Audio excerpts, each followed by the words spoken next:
सोचते हैं, तेरी मर्जी का मैं हूँ गुलाम। हे मेरे अलबेले राम, तेरी मर्जी का मैं हूँ गुलाम। मेरे अलबेले राम, तेरी मर्जी का मैं हूँ गुलाम। मेरे अलबेले राम, मेरे अलबेले राम, मेरे अलबेले राम, मेरे अलबेले राम, मेरे अलबेले राम। तेरी मर्जी का मैं हूँ गुलाम। मेरे अलबेले राम, तेरी मर्जी का मैं हूँ गुलाम।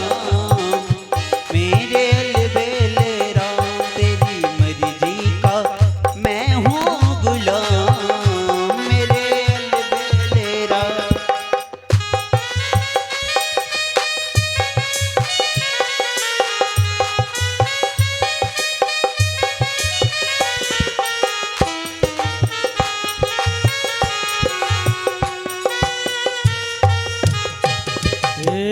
तन मन धन सब तुमको अर्पण। तन मन धन सब तुमको अर्पण। तन मन धन सब तुमको अर्पण। तन मन धन सब तुमको अर्पण। ये तुमको अर्पण, तुमको अर्पण, तुमको अर्पण, तुमको अर्पण। तन मन धन सब तुमको अर्पण। तन मन धन सब तुमको अर्पण। मेरे प्राणों पे, हो मेरे प्राणों पे भी तेरा नाम। मेरे अलबेले राम, तेरी प्राणों पे भी तेरा नाम। मेरे अलबेले राम, मेरे प्राणों पे भी तेरा नाम। हे मेरे अलबेले राम, तेरी मर्जी का मैं हूँ गुलाम। मेरे अलबेले राम।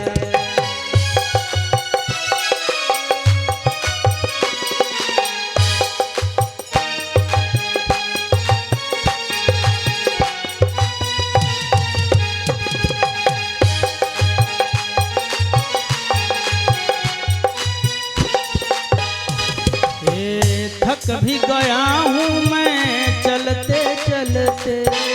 थक भी गया हूँ मैं चलते चलते। थक भी गया हूँ मैं चलते चलते। थक भी गया हूँ मैं चलते चलते। ये मेरा जीना, वो मेरा जीना हुआ है हराम। मेरे अलबेले राम, मेरा जीना हुआ है खजाम। मेरे अलबेले राम, तेरी मर्जी का मैं हूँ गुलाम। ये मेरे अलबेले राम।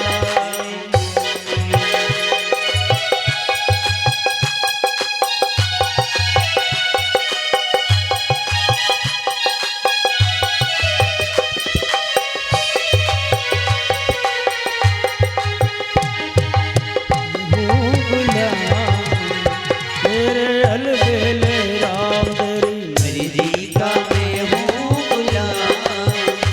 मेरे अलबेले राम, हार गया अपनी अकल लड़ा के। हार गया अपनी अकल लड़ा के। हार गया अपनी अकल लड़ा के। हार गया अपनी अकल लड़ा के। अब संभालो, अब संभालो तेरा इंतजार। मेरे अलबेले राम, अब संभालो तेरा इंतजार। मेरे अलबेले राम, अब संभालो तेरा इंतजार। मेरे अलबेले राम, तेरी मर्जी जी का मैं हूँ गुलाम। मेरे अलबेले राम, मेरे अलबेले,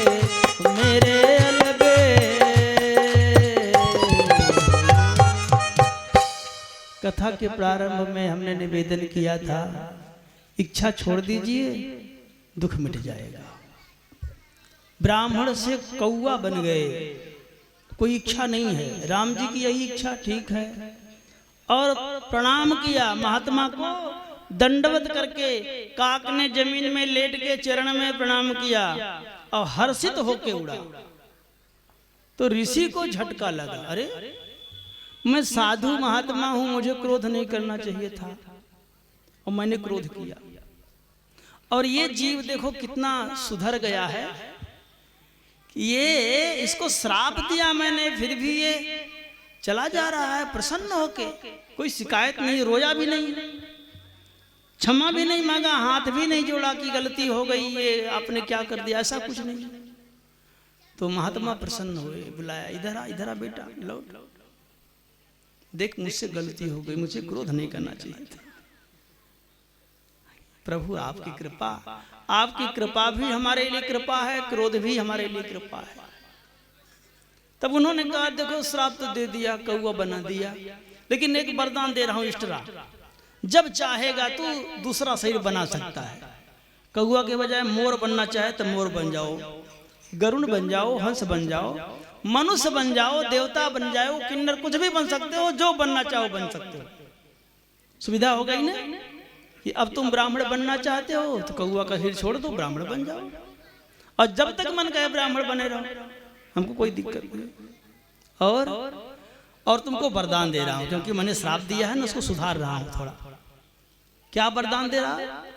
कहा कि तुम जहां चाहोगे तहां जा सकते हो, जब मन कहे वैकुंठ जाओ, जब मन कहे स्वर्ग जाओ, जब मन कहे कैलाश जाओ, जब मन कहे यहां चले आओ। पूरा ब्रह्मांड एकदम तुम्हारे मुट्ठी में है, समझ लो। और राम जी की भक्ति का दान किया, तो भंडारी है ही है संत, गुरुदेव शिव के ही स्वरूप हैं, दे दिया। राम जी का ध्यान बताया, बालक रूप का ध्यान करना है, हम सबको करना चाहिए। ध्यान आप जैसे करेंगे वैसे बन जाएंगे। हमारे शास्त्रों में आया है कि हर जनेऊधारी व्यक्ति को भजन करना चाहिए, और जिसका जनेऊ नहीं हुआ हो उसको भी करना चाहिए। थोड़ा अंतर है साधन में। क्या अंतर है? वेद भगवान कहते हैं कि जिन्होंने यज्ञोपवीत धारण कर रखा है वे सूर्य को अर्घ दे करके स्नान के बाद सूर्य का ही ध्यान करते हुए गायत्री मंत्र जपें, और इसके पश्चात अपने इष्ट का सूर्य के मंडल में ध्यान करें। नाम लेते हुए भी ध्यान कर सकते हैं। आप पहले गायत्री मंत्र जपें और फिर सीताराम सीताराम जप करें, सूर्य मंडल में सीताराम को देखते हुए ध्यान करते हुए, ध्यान पूर्वक नाम जपें। पहले ध्यान है, सभी पूजा में पहले ध्यान है तब पूजा है, यही है ना। तो ध्यान पहले है। और जिनका यज्ञोपवीत नहीं हुआ है, स्त्रियां, चतुर्थ वर्ण के लोग, बाकी सारे लोग राम राम जपें और सूर्य का ध्यान करें। ध्यान सबके लिए है। अच्छा, राम ही क्यों जपें, कृष्ण काहे नहीं जपें भाई? विष्णु जपें, राधा राधा जपें, कोई दूसरा नाम जपें। राम नाम में सबसे अधिक पावर है। हमारे गुरु महाराज ने लिखा है साधना के अनुभव में भाग 3 में कि राम नाम में सबसे अधिक पावर है। यो तो भगवान के सारे नाम पवित्र हैं, भगवान के 1000 नाम हैं, अनंत नाम हैं, लेकिन राम नाम में जितना पावर है, उतना पावर, उतनी शक्ति किसी नाम में नहीं है। एक बात और, अन्य जितने नाम भगवान के हैं उनके जपने के लिए नियम है। जैसे गायत्री मंत्र तो भगवान का ही नाम है, नवार्ण मंत्र भी भगवान का ही मंत्र है, नमो भगवते वासुदेवाय भी भगवान का ही नाम है, भगवान का ही मंत्र है। लेकिन नमो भगवते वासुदेवाय को चलते फिरते, उठते बैठते, सोते जागते नहीं जप सकते, आप पवित्र शरीर से नहीं जप सकते, और जिसका दीक्षा नहीं हुआ वो नहीं जप सकते।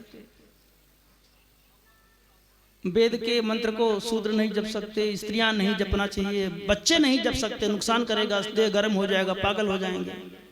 तो वैदिक मंत्रों का जप न करें।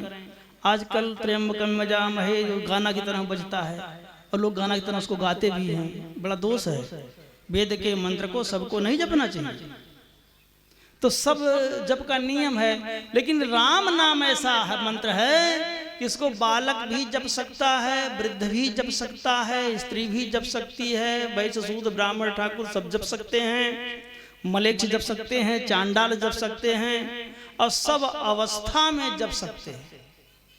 सोते जागते चलते फिरते गिरते पड़ते थूकते हंसते खांसते लघु शंका करते दीर्घ शंका करते जब राम राम कहते, कोई दोष नहीं है। कभी भी पवित्र अवस्था अपवित्र अवस्था हर अवस्था में राम कह सकते हैं। वो नाम जप सुलभ है, सबके लिए सुलभ है, सब काल में सुलभ है। इसलिए भोले बाबा कहते हैं बंदहूँ राम नाम रघुवर को, हेतु कृशानु भानु हिमकर को। कैसा नाम है? ऐसा नाम है सब विधि सुलभ जपत जिसु नामू। सारे नाम सुलभ नहीं है, और राम नाम में सबसे अधिक पावर है, क्योंकि नारद जी ने वरदान मांगा था राम जी से कि प्रभु आपके बहुत से नाम हैं, लेकिन राम नाम सभी नामों से बढ़कर हो। राम सबन नामन ते अधिका, राम सकल नामन ते अधिका। होहु नाथ अघ खग गणपधिका, होहु नाथ अघ खग गणपधिका। राम सबन नामन ते अधिका, राम सकल नामन ते अधिका। राम सबन नामन ते अधि। इसलिए जिनका संस्कार हुआ है वह तो गायत्री संध्या करें और तब राम राम जपें, और जिनका नहीं हुआ है तो और बढ़िया है, फ्री है, खाली सीधे राम राम जपें। और आपको कोई भी मंत्र मिला है, कोई भी द्वादश अक्षर मंत्र मिला है, अष्टाक्षर मिला है, खडाक्षर मिला है, महामंत्र मिला है, कोई भी मंत्र मिला है, लेकिन हरदम उसको न जपें, उसको तो स्नान के बाद जपें, आसन पे बैठ के जपें, और राम राम हरदम कहते रहें, सीताराम हरदम कहते रहें। उसको तकिया कलाम बना लें आप। फोन आता है तभी सीताराम कहें, नमस्कार करें सीताराम का, आते समय सीताराम, जाते समय सीताराम, जब भी बोलें सीताराम बोलें, जब मुख खोलें सीताराम। इससे हरदम लाभ होगा, क्योंकि वो नाम सबसे अधिक फल देने वाला है। और नाम अगर बैठ करके ध्यान पूर्वक जपा जाए, ध्यान करते हुए, प्रकाश का ध्यान करते हुए नाम जप सबसे ज्यादा फायदा करता है, ऐसा सब संत कहते हैं, सब शास्त्र कहते हैं। उससे आपकी वृत्ति एकदम भगवान में लीन हो जाती है, तो पक्की बात हो जाती है। इस साधना की उच्चता है। तो काकभूषुंडी जी को लोमस जी ने बालक रूप राम का ध्यान बताया। तो देखो वहां गायत्री मंत्र नहीं दिया, क्योंकि कौआ का शरीर है, चांडाल पक्षी, इसलिए राम कहो, राम कहो आप। अब वो काकभूषुंडी जी को नीलगिरी पर्वत पे रहने का आज्ञा किया गुरुदेव ने। नीलगिरी पर आकर के काकभूषुंडी जी रहने लगे, वहां राम राम कहते हैं। एक समय ऐसा था कि वो शिव जी ने उन काकभूषुंडी को श्राप दिया था, और वही आत्मा जब काकभूषुंडी होकर के गुरुदेव के आशीर्वाद से संत हो गए, तब भोले बाबा एक बार वही नीलगिरी पर्वत पर गए। जब सती जी का शरीर छूट गया तो शिव जी घूमते घामते नीलगिरी पर्वत पर गए, और वहां बहुत बड़ा भीटा देखा, ताल देखा, और भीटे पर बरगद का पेड़ है, उस पर काकभूषुंडी नाम का महात्मा पक्षी बैठ करके और कथा कह रहा है, और सब पक्षी समाज कथा सुन रहा है। ने कथा पक्षियों में होती है। और तो भोले बाबा ने वो जो दृश्य देखा, तो उन पक्षियों की सभा में शिवजी नहीं गए। क्यों? अगर मैं